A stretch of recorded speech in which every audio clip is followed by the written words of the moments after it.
Good afternoon and welcome to the General Society of Mechanics and Tradesmen. We especially welcome our colleagues from the Earthquake Engineering Research Institute and the Geotechnical Extreme Events Reconnaissance. My name is Victoria Dengel. I'm the Executive Director of the General Society of Mechanics and Tradesmen. For those of you not familiar with the organization, we were founded in 1785 by the skilled craftsmen of the city. Our principal mission is our tuition-free programs that we run for people in the building and construction trades. We've been doing that since 1858. We also operate this library you're in. It's a membership library. You can join for as little as $35. That was founded in 1820. We also have 24 public programs, and this library houses program activity for many other nonprofits and industry groups. And the Society also owns this wonderful building that's on the National Register of Historic Places, and the facade is a New York City landmark.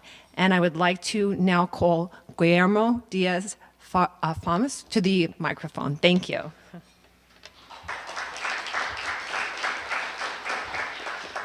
Thanks, Victoria. First of all, welcome everyone. Thank you so much for coming. It is great to have such a great crowd. Today we're here with the Earthquake Engineering Research Institute, EERI, in particular with the New York Northeast chapter, which is our regional chapter, and the Geotechnical Extreme Events Reconnaissance Association, GEER, for this very exciting event, the Meta Symposium on the 2010, 2011, 2016 New Zealand earthquakes, based on their relevance to New York City and the U.S. critical infrastructure. First of all, we would like to thank our outreach partners, the Applied Technology Council, the Deep Foundations Institute, the Geo Institute of ASCE, the Institution of Civil Engineers, the Multidisciplinary Center for Earthquake Engineering Research, the National Science Foundation, the New York City Emergency Management, the Pacific Earthquake Engineering Research Center, Quaycore, the Structural Engineers Association of New York, the United States Geological Survey, and of course, our venue, the General Society of Mechanics and Tradesmen of the City of New York. We would also like to thank our generous donations from our platinum sponsor, WSP Parsons Brinkerhoff, our gold sponsors, Gilsons, Murray and Stefasik, Exponent, and the Structural Engineers Association of New York, the Geotechnical Institute, June Ma, SOM, ICE, MRC, and Simpson, Gumpers, and Hager as our bronze and silver sponsors. So I would like to invite, following me, Professor Mary Comerio, the president of EERI. Followed by her, we're going to have Professor Jonathan Bray, who is the steering committee chair of the GEER Association. And after that I would like to invite Dr. Sissy Nikolaou, the president of the local New York Northeast chapter, board of directors of EERI, and member of the advisory panel of GEER. Thank you.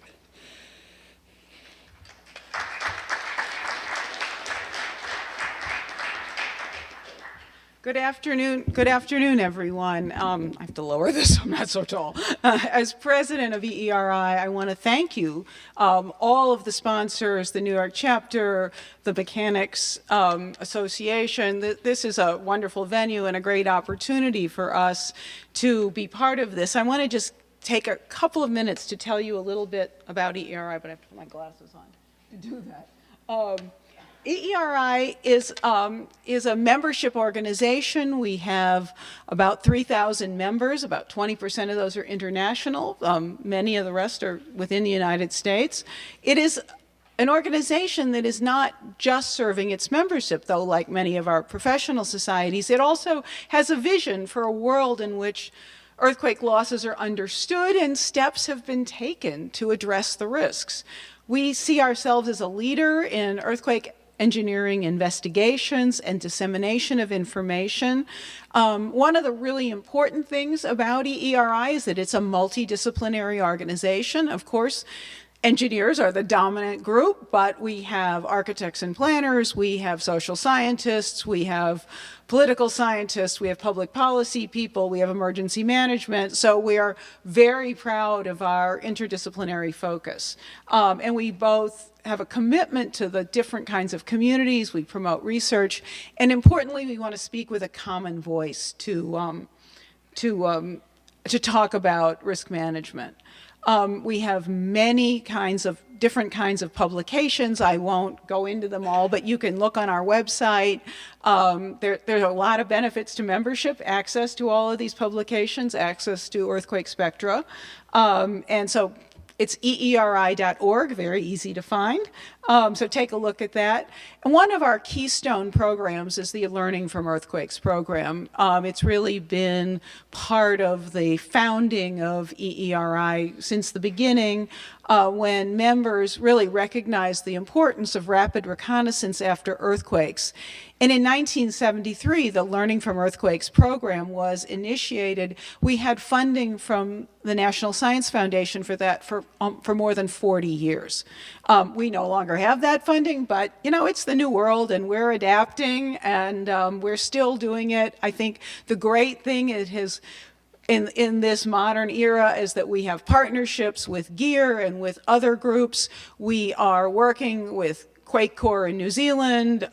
There was a great response to the recent Kaikoura earthquake that was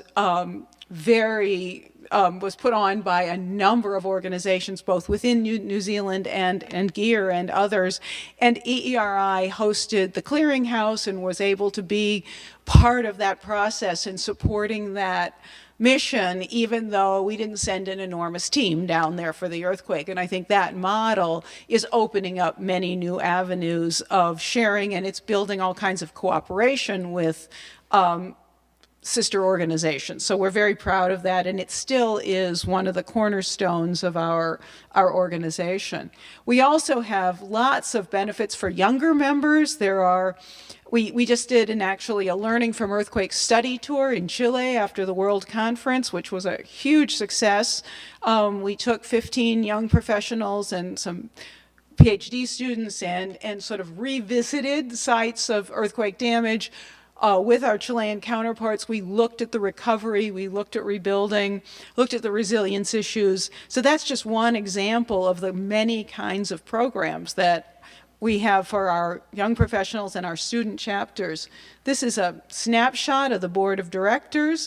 David Friedman, former president of Pharrell Elsesser, will be taking over as president, following me, and then this is the rest of the board. Sissy Nikolaou, your intrepid leader here in New York, who is so active, is on our board and has been an amazing contributor to the board. So let me thank you very much. And I think I turned this, who do I turn this over to? There's the New York chapter to John. No, there's a slide on the New York. Oh, sorry, I'm supposed to present this. I thought somebody else was going to talk about the chapter. The New York Northeast chapter has been fantastic in bringing bringing your community together. I don't have to tell you that. But we have watched and been hugely impressed from California. The level of energy and activity and engagement that this chapter has engendered, and we're just thrilled to see this and hope that maybe one of these days we can even have a meeting here in New York, a national meeting. That would be fun. I'm all for it. And so these are your New York chapter officers, presidents and other officers, and then here is your younger members committee. And so the chapter is very active. Please contact these folks if you want to know more about it. If you're not already a member of the chapter and of EERI, we're happy to talk to you about how to do that. Thank you very much.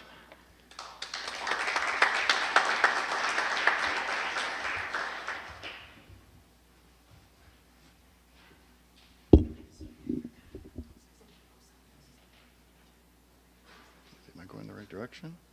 Oh, there we go. I'm Jonathan Bray, UC Berkeley, and I'm talking on behalf of GEER. And first, I'd like to thank you for inviting us here. And Dr. Sissy Nikolaou, who I've worked with, is really a leader in terms of the vision. I'd have to say, in terms of cities that I've traveled to most that have not had an earthquake, it's been New York City. And so I think you recognize the importance of earthquakes and other hazards, otherwise you wouldn't be in this room. And so I applaud you for coming and participating, because unfortunately, you may have an earthquake someday and you need to be prepared for it. GEER is an organization that our tagline is turning disaster into knowledge. It's a terrible thing for a natural disaster or an earthquake to occur. It would be more terrible if we didn't learn from it. And GEER starts off with its membership. We have over 400 members, and they're all volunteers. And GEER is only successful because of its grassroots organization. People like Sissy that drop everything, engage a bunch of younger engineers and senior engineers, and run and look at the events that have occurred during Hurricane Sandy and how they've impacted geotechnical systems. Go to Ecuador, go to Greece, and I think that's the important thing, is the membership, the volunteers. We have a steering committee, which we think will broadly represents the group, but we don't have all the ideas, and so that's why we have an advisory panel that even is a broader group that provides advice to us. And of course, we have a graduate student. Anyone in the university life knows that everything happens at a university because of a graduate student. The GEER objectives are really to collect this perishable data and to identify research. So it's not just collecting that data, but collecting data with a purpose. Is how can we inform researchers, collect data that can then be used in future research to make advances in the profession. And over the years, there's unfortunately been enough disasters to where we've gone to probably about 50 events. And in fact, you can go to the GEER website, just look up GEER or www.geer, and you'll see that we have a map that shows some of the events that we've gone to, and it's just made possible by the National Science Foundation. The GEER operations are actually, because it's such a passion for the geotechnical engineers and the engineering geologists and seismologists and the structural engineers and others, planners, emergency response people like Laurie Johnson, to do this, we just pay travel expenses, and people volunteer and realize they're passionate about this. And so our core budget is actually $90,000 a year. And some of our events, such as the Haiti earthquake and the New Zealand earthquake and the Hurricane Sandy, the cost to the US taxpayer is minimal, and the benefits are just tremendous. Quickly going over 3 events, the Haiti earthquake was actually led by Ellen Rathje, who's in the audience. And in fact, one of the turnouts, we always like to think far-reaching, but one of her maps was actually used by the World Bank to help that country respond to that event, because we provided that information and worked with them hand in hand. The New Zealand earthquake, which wouldn't have been possible without our New Zealand researcher and colleagues, Brendan Bradley was an active investigator, as well as Miško Čubanowski, led to that GEER report. And in fact, Tom O'Rourke and the working with the Lifelines people really helped them respond to that event and put things in action that then allowed them to withstand the later sequence of earthquakes and be able to perform properly. And then Sissy and others worked, many people, some of you in the audience, worked on the response to Hurricane Sandy and how it impacted geotechnical systems. And that report looked at coastal protection and looked at things that we might need to do in terms of mitigation. So there's tremendous opportunities to learn from these events, and this is the opportunity to do that in terms of the GEER Association and its people. So thank you for coming here today.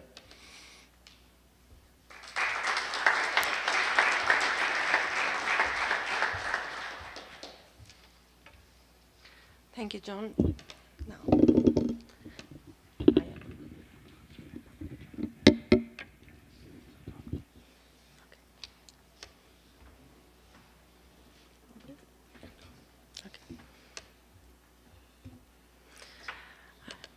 Good evening, everybody. I am Sissy Nikolaou. I'm the president of the New York Northeast chapter. It is a great honor and privilege for our city to be able to be in a room with all these world-renowned experts, and anywhere who is even remotely connected to earthquake engineering knows who these people are, and they have devoted their professional life in advancing the earthquake engineering profession and protecting communities. So I'll be the first one to get autographs at the end of the of this on the back of the booklet. So with a quick note on our event and what is it was inspired by is our need for this overused word of resilience for our infrastructure systems.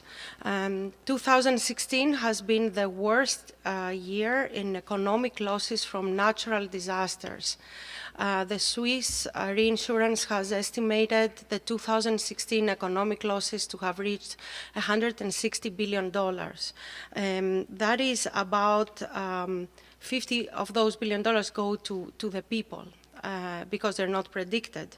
And the increase of this number is more than 50% from year 2015.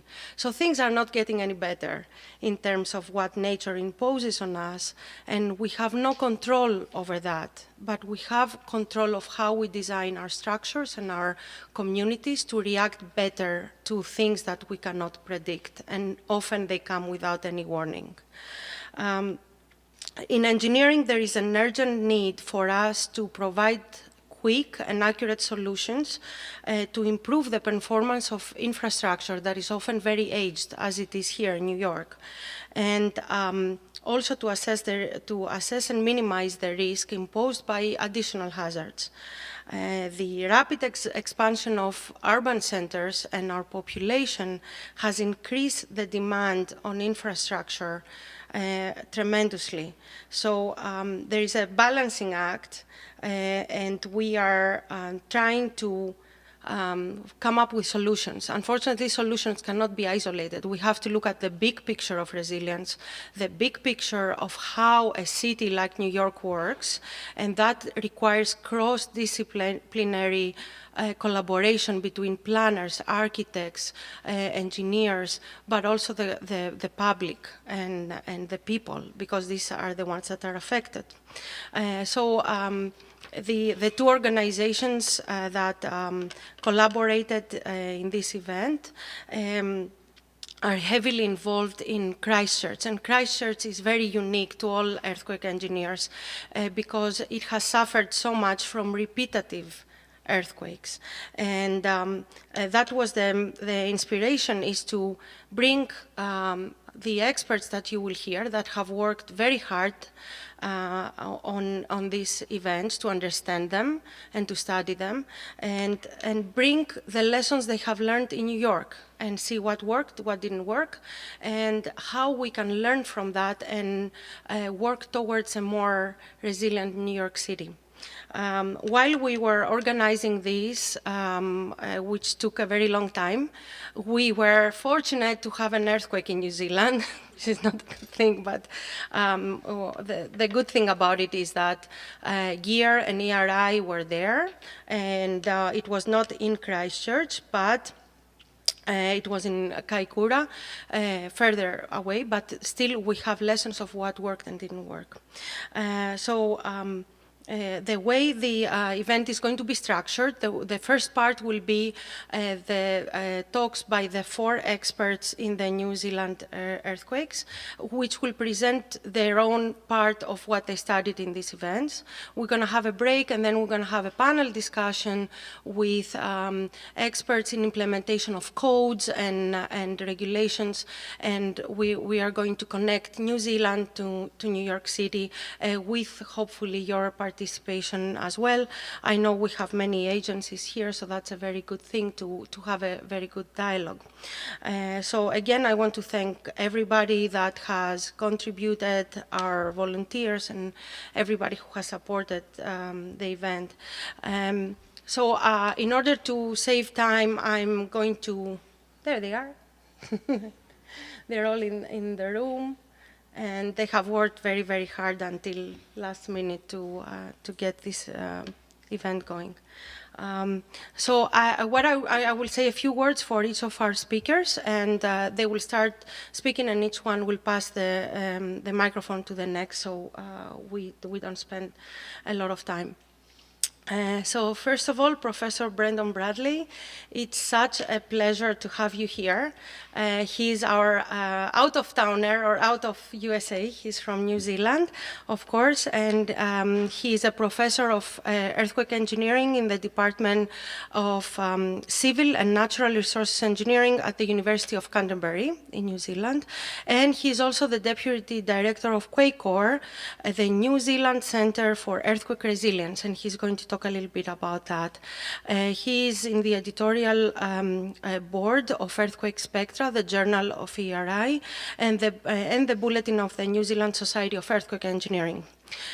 His main focus areas are on engineering seismology, strong ground motion prediction, seismic response analysis of structural and geotechnical systems, and seismic performance and loss estimation methods.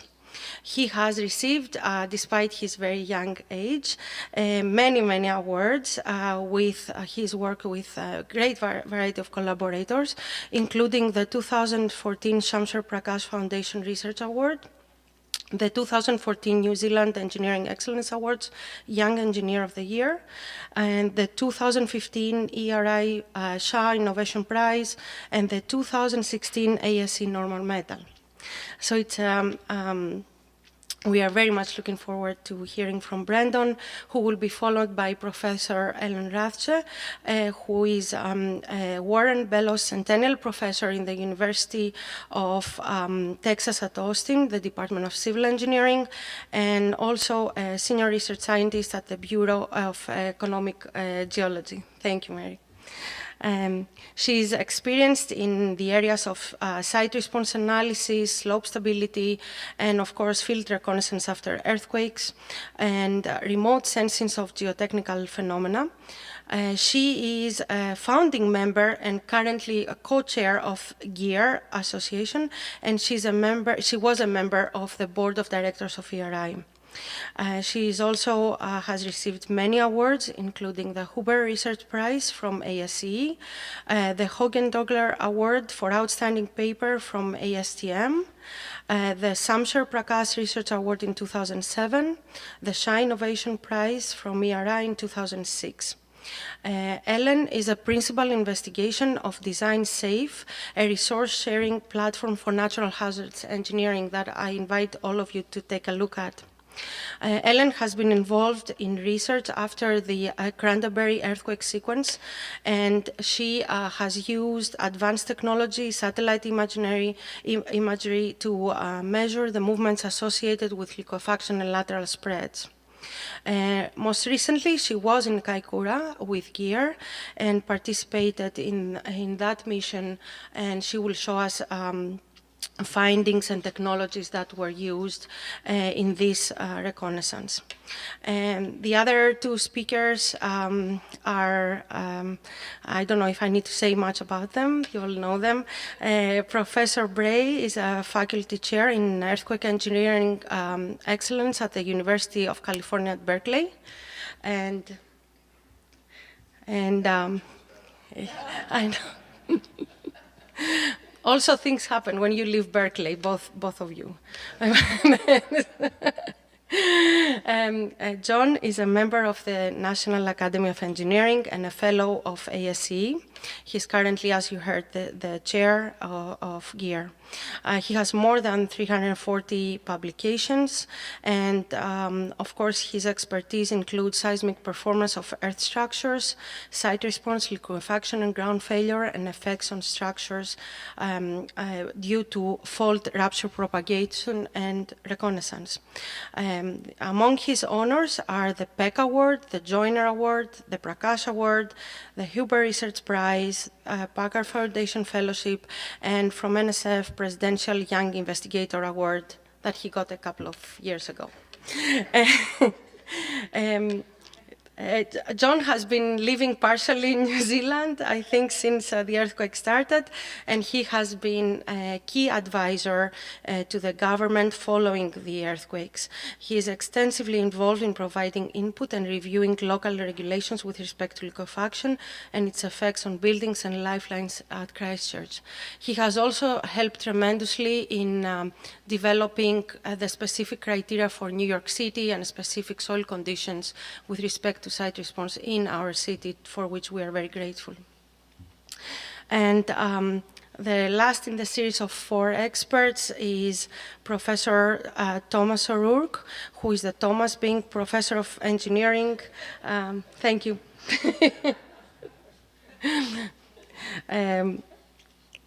In the Civil Engineering Department at Cornell University. He is also a member of the National Academy of Engineering, International Fellow of the Royal Academy of Engineering, and Distinguished Member of ASCE. He has been a past president of ERI and also a member of the US NSF Engineering Advisory Committee. His research includes a great range over geotechnical problems, including earthquake engineering, underground construction technologies, engineering for large geographically distributed systems, and GIS and other information technologies and database managements. He's going to talk a lot about how these were used in a very efficient way in New Zealand. He has received a number of distinctions for his research and teaching, some of which are the ASTM Hogan-Dogler Award, the ASCE Collingwood Prize, Huber Research, Martin Duke, Stephen Bechtel Pipeline Engineering, and the Ralph Peck Award. He has also been awarded the ERI George Hausner Medal, and in 2009 he gave the Rankin Lecture, and in 2016 he gave the Terzaghi Lecture. During Hurricane Sandy in New York City, Tom was member of our GEER mission and a key component to our team that produced a report that was released shortly after the event and was used extensively by our authorities during the recovery. He is also very involved in the New Zealand earthquakes, and he has also been a frequent traveler there, helping in the recovery of Christchurch, providing review of rebuild of plans of roads, and mostly on water delivery and wastewater systems. He has been a key contributor to SCIRT, which is the Stronger Christchurch Infrastructure Rebuild Team, for restoring this system in Christchurch and to Littleton Port. He chaired the international peer reviews of the guidance for repairing and rebuilding houses affected by the Canterbury earthquakes, the EQC shallow ground improvement field trials, and increased liquefaction vulnerability assessment methodology for the New Zealand High Court. So each one of our speakers are going to speak of these different aspects of the New Zealand earthquakes. And with that, I will change the slide and invite Brendan to give the first talk.